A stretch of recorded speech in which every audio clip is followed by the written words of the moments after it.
Et on en arrive au coup de cœur culture de ce dimanche matin. Bonjour Christophe Combarrier. Bonjour Philippe. Alors Christophe, un festival de spectacles radicalement différent au programme de la spiritualité avec Sœur Emmanuelle, dont la vie a inspiré une pièce qui porte son nom et dont la mise en scène est signée Michael Lonsdal, une comédie musicale délirante, nous dites-vous, Love Circus, qui vient de démarrer aux Folies Bergères, on verra ça dans quelques instants. Et pour commencer, un succès qui ne se dément pas depuis déjà 2 ans, ça s'appelle Le Porteur d'Histoire, un véritable feuilleton historique qui tient le spectateur en haleine. Absolument Philippe, Le Porteur d'Histoire, c'est le spectacle imaginé par Alexis Michalik et qui ressemble à une chasse au trésor littéraire. Un véritable feuilleton littéraire, un voyage, je dirais, vertigineux, rocambolesque, qui réveille un peu l'imaginaire. C'est au départ l'histoire d'un homme qui était venu enterrer son père et qui tombe inopinément sur des carnets manuscrits du 19e siècle, inédits, appartenant à la dernière héritière d'une illustre famille de l'aristocratie française, les Saxe de Bourbon.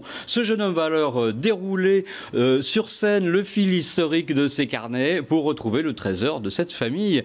En plus, ça a le mérite d'être très original et pourtant, c'était pas gagné d'avance. 5 comédiens, 3 hommes, 2 femmes, 5 tabourets. Pas de décor, vraiment c'est un décor très très nu et pourtant on est littéralement captivé par cet enchaînement d'histoires quasiment cinématographique à l'imagination totalement renversante. On en retient entre autres quelques enseignements, que nous sommes tous libres de choisir l'enracinement que l'on souhaite, un porteur d'histoire qui est aussi un porteur d'espoir. C'est tous les soirs au studio des Champs-Élysées, avenue Montaigne. Est-ce que vous voulez en voir quelques extraits? Ah bah j'allais vous le réclamer Christophe. Eh bien les voilà. Ma théorie est simple. La vie est un récit.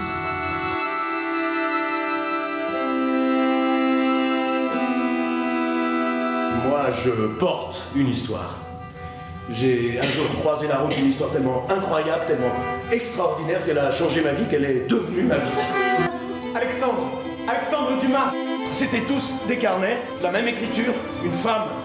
Une vie entière racontée dans des carnets. Ça te dit quelque chose, Saxe de Bourville? Où est-ce que t'as entendu ce nom? Non, nulle part, je l'ai entendu. Quoi, mais c'est une légende. Ne vous inquiétez pas, j'ai déjà fait ça plein de fois. Combien de fois? Au moins 2. Vous avez pensé à sortir le rétro? Le rétro? Attention, je mets les gaz. C'est le rétro! Je plaisante. Après un voyage de 10 ans, après une quête menée aux confins de ce monde nouveau, je touche au but. Nous touchons au but.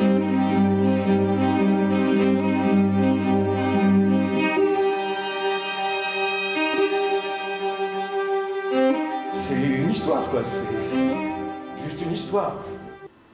Voilà, Le Porteur d'Histoire. C'est assez extraordinaire, hein, franchement. C'est signé Alexis Michalik, c'est tous les soirs jusqu'au au moins 31 décembre. C'est au studio des Champs-Élysées, dans le même bâtiment que la Comédie des Champs-Élysées et que le Théâtre des Champs-Élysées, bien sûr.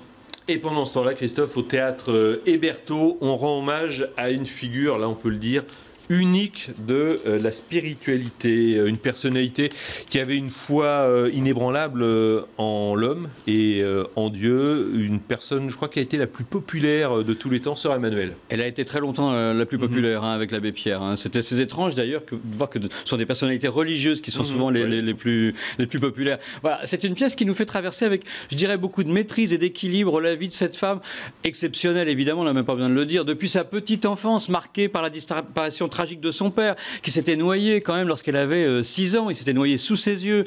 Son adolescence assez tourmentée, la naissance de sa vocation au noviciat, ses années de jeune professeur, jusqu'à son arrivée dans les bidonvilles des chiffonniers du Caire. Au bout du compte, c'est sa foi en l'homme et en Dieu qui apparaît comme le fil conducteur un petit peu de la pièce. Et qu'on se le dise, évidemment, Sœur Emmanuelle devait avoir une énergie totalement démesurée, probablement divine d'ailleurs, pour accomplir son œuvre. C'est avec une énergie et une fraîcheur, je dirais, tout aussi étonnante que la comédienne Françoise Turiès incarne donc Sœur Emmanuelle sur scène. C'est un texte qui n'hésite pas à adopter un discours de vérité, même de temps en temps un ton assez cru, qui résonne parfois à l'encontre de l'image un peu idéale qu'on avait construit un petit peu autour du personnage. Et c'est un grand monsieur qui met en scène ce spectacle, Michael Lonsdal, comédien inoubliable, et qu'on avait vu justement dans un autre film, spirituel, des hommes et des des dieux. C'est aussi un immense metteur en scène, parce que ce n'est pas que le comédien. Il est passionné par toutes les questions religieuses. Il n'en est évidemment pas à son coup d'essai, parce qu'après avoir déjà mis en scène Thérèse de Lisieux et François d'Assise, il sert aujourd'hui la sobriété, l'intelligence, l'indigence matérielle de Sœur Emmanuelle au profit de sa richesse spirituelle. Voilà, est-ce que vous voulez en voir un extrait? Oui, on le réclame. Le voici.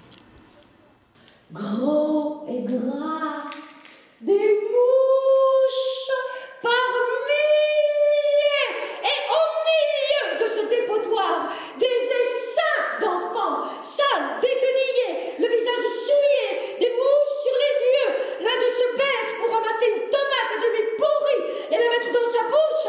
Je pousse un cri d'effroi. Mouche mounquée, non, non, ce n'est pas possible. Sa mère, non loin de là, hausse les épaules. Malais, ça ne fait rien, une habituée. À se nourrir de tomates à moitié pourries. Il me faudra descendre jusqu'à cette vase inconsistante que recèle tout cœur d'homme, au risque de ternir l'image idéale que fabriquent de moi les médias, au risque aussi peut-être de choquer certains d'entre vous. Je m'en excuse par avance. La vérité ne comporte-t-elle pas une certaine crudité ? Voilà, cette Sœur Emmanuelle avec Françoise Turiès, mise en scène de Michael Lonsdal. C'est au Petit Hébertot, tous les soirs, du mercredi au samedi à 19h. Et ce qu'on remarquait, c'est que non seulement il y a de jeu de scène, mais il y a aussi la voix, un petit peu le timbre de voix de Sœur Emmanuelle, hein, totalement. chez Françoise Turiès. Françoise Turiès est une immense comédienne qui avait déjà signé la personnalité de Thérèse de Lisieux dans le précédent spectacle de Michael Lonsdal. Voilà, Sœur Emmanuelle qui est décédée à 99 ans en 2008, on s'en souvient tous. Changement radical d'ambiance. Alors là, c'est un peu le grand écart. On fait le grand écart. Si on peut faire plus grand écart encore, on le fait. Voilà. Bon, Folie Bergère, hein, c'est un petit peu le lieu. Mais ça aurait plu à Sœur Emmanuelle, je pense. Oui, je pense, avec son entrain habituel. Ou après, Salut les copains, il y a eu Disco, on en avait parlé ici même. On présente Love Circus, une comédie musicale qui est un véritable tourbillon, autant pour les yeux que pour les oreilles. Tout à fait. Et le fil conducteur de cette pièce, de cette comédie musicale, raconte l'histoire de trois sœurs ayant scellé une sorte de pacte dans leur jeunesse, celui de ne jamais tomber amoureuses. Deux d'entre elles ont su trouver un certain équilibre et dirigent justement la revue Love Circus aux Folies Bergères. Mais le retour inopiné de la troisième va quelque peu bouleverser un petit peu cette idée. Leur pacte est mis à mal. Est-ce que finalement l'amour existait-il vraiment? Voilà, le spectacle est un tourbillon total. C'est en gros, c'est vraiment pas où donner de la tête, des yeux, des oreilles. On a d'une part des numéros de cirque incessants, ça s'appelle Love Circus, donc il y a beaucoup de cirque, avec des équilibristes, des acrobates, du trampoline, du mat chinois, des lanceurs de couteaux, même un mentaliste, et d'autre part des chanteurs et des danseurs qui débordent d'énergie dans une chorégraphie extrêmement dynamique. Le thème, c'est bien sûr l'amour. On retrouve, c'est un vrai festival, hein, je vais vous dire, des grands classiques depuis La Vie en rose d'Edith Piaf jusqu'aux chansons de Whitney Houston ou de Sting. Voilà, enfin ça n'arrête pas. L'auteur Stéphane Jarny n'en est pas à son coup d'essai. 500 000 téléspectateurs pour ses précédents spectacles. C'est flamboyant. On regarde? Eh bien, si vous voulez. Bref, on a quelque chose de très important à vous dire. Les histoires d'amour finissent mal, en général.